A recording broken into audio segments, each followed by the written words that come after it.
तक बेबसी का रोना रोते रहेंगे राव? कब तक पिसती रहेगी अहिरवाल की जनता? कब तक मुख्यमंत्रियों पर अपनी नाकामी का फोड़ेंगे ठीकरा? कब तक मंचों के माध्यम से मुख्यमंत्रियों पर कटाक्ष कर सूखी तालियां बटोरते रहेंगे राव? क्या मुख्यमंत्री मनोहर लाल का कहना नहीं मानते अफसर? नमस्कार, दैनिक साथी के डिजिटल प्लेटफॉर्म में आपका स्वागत है। क्या हरियाणा सरकार के मुख्यमंत्री मनोहर लाल खट्टर का कहना उनके मातहत अधिकारी नहीं मानते? जी हां, ये हम नहीं कह रहे, यह कहना है उन्हीं की पार्टी की केंद्र सरकार के राज्य मंत्री इंद्रजीत सिंह राव का। यह सवाल भी उन्होंने किसी गपशप में नहीं बल्कि बुधवार को पचगांव में अरबों के विकास कार्यों का शिलान्यास करने आए केंद्रीय भूतल एवं सड़क परिवहन मंत्री नितिन गडकरी और खुद मुख्यमंत्री मनोहर लाल की मौजूदगी में हजारों लोगों की सभा के दौरान विशाल मंच से संबोधित करते हुए किया है। राव ने कहा कि अगर अधिकारी मुख्यमंत्री की बात सुनते तो वर्ष 2015-16 में उनके द्वारा घोषित कार्य कभी के पूरे हो गए होते, जिनको 7 साल बाद भी शुरू तक नहीं किया गया है। राव ने मुख्यमंत्री से कहा, मेरे साथ चलना है तो हाथ मिलाओ। इस पर मुख्यमंत्री मनोहर लाल ने खड़े होकर हाथ मिलाने की मुद्रा करते हुए कहा कि साथ चलने के लिए मैंने कभी मना ही नहीं किया, लेकिन आपको 7 वर्ष में जो काम हुए हैं वो बताने भी चाहिए और जो नहीं हो पाए हैं उनको हम कराएंगे। कार्यक्रम में राजस्थान के मुख्यमंत्री अशोक गहलोत ने भी शिरकत की। गहलोत के जाने के बाद राव ने हरियाणा में वाया धारूहेड़ा आने वाले भिवाड़ी के उद्योगों के दूषित पानी से मुक्ति दिलाने की मांग भी की। आइए अब आपको सुनाते हैं नेताओं का वार पलटवार। लोग मेरे से ये पूछते हैं मुख्यमंत्री जी कि आपकी चीफ मिनिस्टर साहब से बनती भी है कि नहीं बनती, तो मेरा आपसे निवेदन है कि अगर मेरे से नहीं बनती है तो बता दीजिए जी, मैं तो वापस ले लूंगा। तो भाई मैं ही चाहता हूं कि आपके साथ मिलूं, पर आप कम से कम आधा हाथ रास्ते तो हाथ बढ़ाओ। मुख्यमंत्री जी से भी मैं कुछ कह दूं तो मौका मिलता है कभी कभी। मुख्यमंत्री जी बड़े दयालु हैं कि पहले तो मंत्री बन करके बीजेपी वाले राजी हुआ करते थे हरियाणा के अंदर, इस बार तो चीफ मिनिस्टर बन गया। इसका जिक्र कर दें कि भाई ये सीएम अनाउंसमेंट अभी तक क्यों नहीं हो पा रही है मुकम्मल। एनसीआर रीजन हरियाणा का 3/4 हिस्सा हो जाता है, आधे से डबल है ही है। और ये जो नया कानून आया है कि भाई 10 साल का डीजल का व्हीकल और 15 साल पेट्रोल का व्हीकल अगर एनसीआर रीजन के अंदर 10 साल से या 15 साल से ऊपर चलेगा तो उसका चालान हो जाएगा, उसको बंद कर दिया जाएगा। प्रदूषण के लिहाज से बिल्कुल दुरुस्त। पर हरियाणा कृषि प्रधान प्रदेश है, क्या इसमें से ट्रैक्टरों की माफी हो सकती है? न गडकरी जी, गडकरी ये सुना नहीं सीएम साहब। मैं यूं कह रहा था कि 10 साल का डीजल का 15 साल का पेट्रोल की गाड़ी बंद हो जाती है एनसीआर के अंदर। ट्रैक्टर को माफी चाहिए कि ट्रैक्टर किसान का एकमात्र खेती करने वाला एक ये मशीनरी, क्या इसको आप माफ कर सकते हैं? क्या ये सारे हरियाणा के लिए एक सौगात होगी? और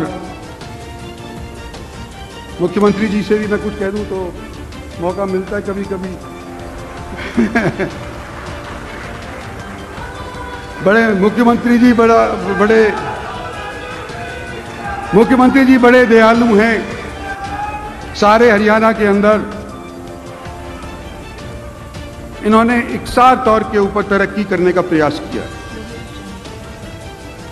ये मैं मानता हूं। और सबसे मतलब इतिहास के अंदर मनोहर लाल जी का नाम लिखा जाएगा कि पहले एक ऐसे मुख्यमंत्री बने जो बीजेपी की बहुमत से पहली बार बतौर चीफ मिनिस्टर स्थापित हुए। और रिकॉर्ड ये भी टूटेगा कि पहले तो मंत्री बन करके बीजेपी वाले राजी हुआ करते थे हरियाणा के अंदर, इस बार तो चीफ मिनिस्टर बन गया। और एक बार नहीं 2 बार, कुछ जनता के सहयोग से, कुछ पार्टी के सहयोग से और नरेंद्र भाई मोदी के आशीर्वाद से दूसरी बार आपको यह कुर्सी संभालने को मिली। और जैसे ही जैसे समय बीतता जाता है टाइम लगता जाता है, तो जो पुराने काम होते हैं जिसके बारे में शायद आपके सामने तो लोग जिक्र नहीं करते, लेकिन मेरे सामने ज़रूर बातें आती हैं, उनका मैं जिक्र करना चाहता हूं। वो सिर्फ आपकी अनाउंसमेंट का जिक्र करूंगा, जो मैं मांग रहा हूं अपनी तरफ से नहीं मांग रहा। ये आपने जो अनाउंसमेंट करी थी ना, उसका मैं जिक्र करना चाहता हूं। अपने किसी साथी को इसका जिक्र कर दें कि भाई ये सीएम अनाउंसमेंट अभी तक क्यों नहीं हो पा रही है मुकम्मल। सबसे पहले तो मैं यूं कहना चाहता हूं कि एक कुकड़ोला पास में गांव है, 12 एकड़ जमीन इन्होंने 2016 के अंदर दी थी कि यहाँ पे इंजीनियरिंग कॉलेज खुलेगा। 16 से आज 22 हो गई, इसके बारे में अभी तक कोई आगे हरकत नहीं हुई है। खड़खड़ी के अंदर एक व्यायामशाला का भी आपने जिक्र किया था, अनाउंसमेंट करी थी, वो अभी तक नहीं हो पाई है। मानेसर के अंदर गवर्नमेंट कॉलेज का आपकी सरकार नई आई थी, 2014 के अंदर आपने अनाउंसमेंट किया था कि मानेसर के अंदर एक इंजीनियरिंग कॉलेज बनाया जाएगा। मानेसर वाले अभी तक मेरे से कहते रहते हैं कि भाई आप चीफ मिनिस्टर को कहो ना, आप चीफ मिनिस्टर को कहो ना। तो आज मौका लग रहा है सीएम साहब, मैं आपसे निवेदन करना चाहता हूं, मानेसर के अंदर इंजीनियरिंग कॉलेज बना दीजिए। वजीराबाद गुड़गांव के कॉरपोरेशन का सबसे बड़ा गांव है। स्पोर्ट्स स्टेडियम 2016 में अनाउंस हुआ था, लेकिन अभी तक उसके ऊपर काम शुरू नहीं। तो इसके बारे में जरा गौर करिएगा। कोविड की 3 लहर आ गई, पहली, दूसरी, तीसरी, और लोग कह रहे हैं कि चौथी आ रही है। इस विषय के अंदर हमने और आपने बाबुओं से भी कहा है, गुड़गांव डेवलपमेंट अथॉरिटी के अंदर भी चर्चा हुई है। गुड़गांव को हॉस्पिटल पुराना ठप हो लिया, जर्जर हालत के अंदर इसको शिफ्ट करवाना चाहिए। आपने आदेश भी कर दिए, लेकिन पता नहीं क्यों नहीं हो पा रहा है। गुड़गांव के अंदर आज के दिन मेडिकल फैसिलिटीज का अभाव है, सरकारी मेडिकल फैसिलिटीज का खास तौर पे अभाव है, और इसलिए मैं ये इसके ऊपर जोर दे रहा हूं कि गुड़गांव के अंदर प्राइवेट फैसिलिटीज चिकित्सा की बहुत उपलब्ध है, लेकिन पैसा किसके पास है कि मेदांता के अंदर जाए या पारस के अंदर जाए या फोर्टिस के अंदर जाए। हमारा खुद का यहाँ पर पैसा अस्पताल होना चाहिए। इसके लिए मैं निवेदन करता हूँ कि गुड़गांव सिविल हॉस्पिटल जो पिछले 7-8 साल से निलंबित है, कृपा करके इसके ऊपर भी आप गौर फरमाएं। कल्चरल सेंटर भी आपकी अनाउंसमेंट है 2015 की, सेक्टर 53 के अंदर, उसके बारे में भी अगर सोच लें आप, बड़ी मेहरबानी आपकी। और मैं यूं कहना चाहता हूं, देखो जी, मेरा कहने का फर्ज है, करना आपका है। मैं तो आज के दिन आपके पीछे मंत्री के तौर के ऊपर नहीं बोल रहा, इनका रिप्रेजेंटेटिव के तौर के ऊपर बोल रहा हूं, एमपी के तौर के ऊपर निवेदन करना चाहता हूं। गुड़गांव के अंदर कॉर्पोरेशन बनी, गुड़गांव के अंदर डेवलपमेंट अथॉरिटी बनी, और सारे प्रदेशों के अंदर जो हमारे हरियाणा के इर्द गिर्द हैं, उनके अंदर 73rd अमेंडमेंट और 74th अमेंडमेंट, ये 2-3 बार मैं पहले भी कह चुका हूं, ये 73rd और 74th अमेंडमेंट हरियाणा के अंदर लागू नहीं है, और राजस्थान के अंदर है, और यूपी के अंदर, वहां यूपी में तो हमारी ही सरकार है। और क्या है ये कि भाई मेयर होए, जिला परिषद का चेयरमैन हो, ब्लॉक समिति का सदस्य चेयरमैन हो, उसको अख्तियार होए कि जो ऑफिसर उसके नीचे कार्यरत करते हैं उनकी ACR लिखता है वो। यहां पर अफसरशाही किसी की सुनती ही नहीं है, तो फिर क्या करेगा जो चुनावा नुमाइंदा है। तो मेरा आपसे निवेदन है कि आपने अनाउंस किया हुआ है वजीराबाद के अंदर एक स्पोर्ट्स स्टेडियम। लोग मेरे से ये पूछते हैं, मुख्यमंत्री जी, कि आपकी चीफ मिनिस्टर साहब से बनती भी है कि नहीं बनती?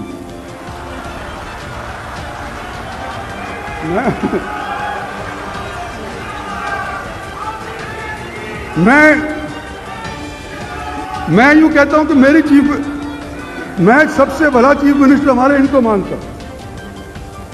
मेरी चीफ मिनिस्टर साहब से बनती है, पर लेकिन बात कहना तो जरूरी है ही ना।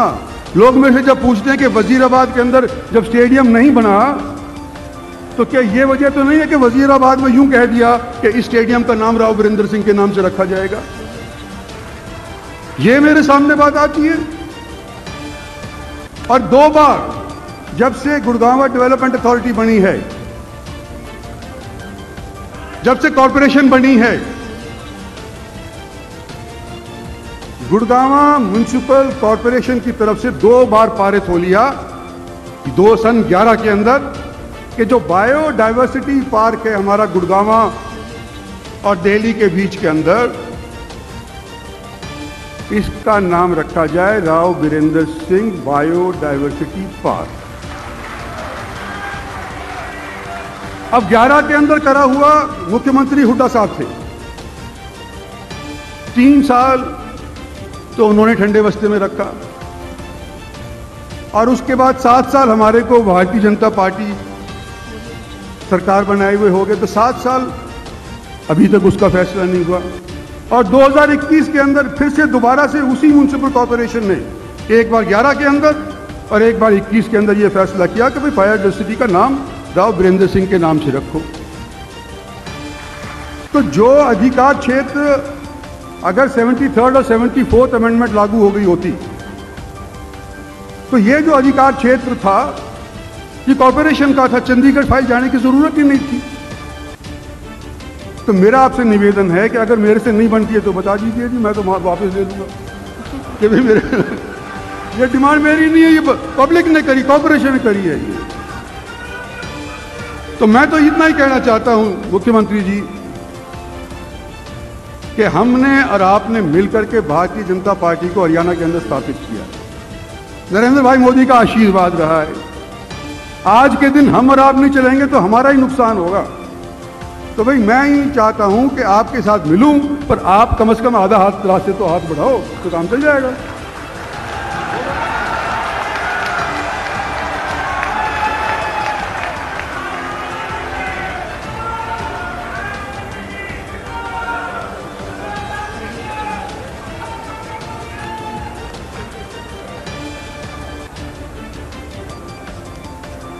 मैं अब आगे इसके विषय में नहीं बोलूंगा, जो रह गई बात ना वो मैं आपको हैंड ओवर कर दूंगा।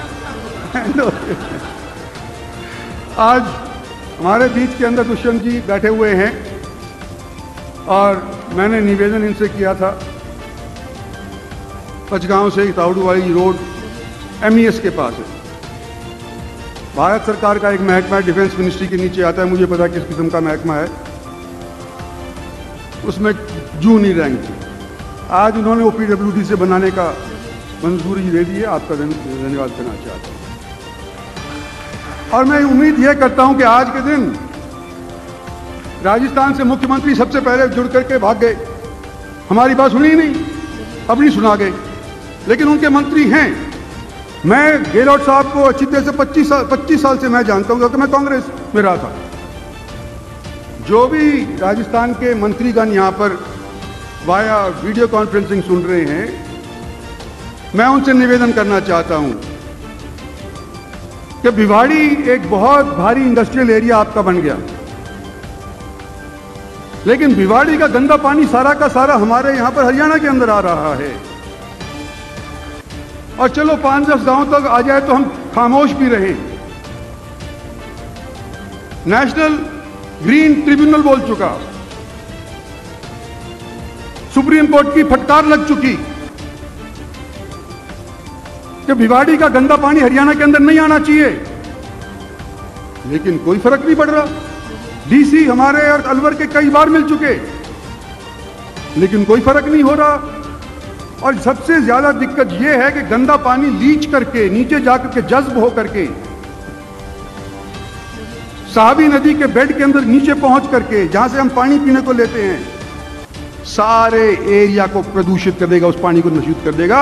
तो आपसे भी गहलोत साहब और आपके जो प्रतिनिधि यहाँ पे बैठे हुए हैं उनसे निवेदन है, कृपा करके हमको बख्शो, भिवाड़ी का पानी भिवाड़ी तक ही सीमित रखो, हमारे को उसका मार से बचाओ। ये मेरा आखिरी निवेदन था और मैं ज़्यादा लंबा ले गया। गहलोत साहब माफ़ करूँगा अगर ज़्यादा कुछ बोल गया तो, आपसे इजाज़त चाहूँगा। धन्यवाद आपका जो आप सब लोग यहाँ पर आकर के गज पर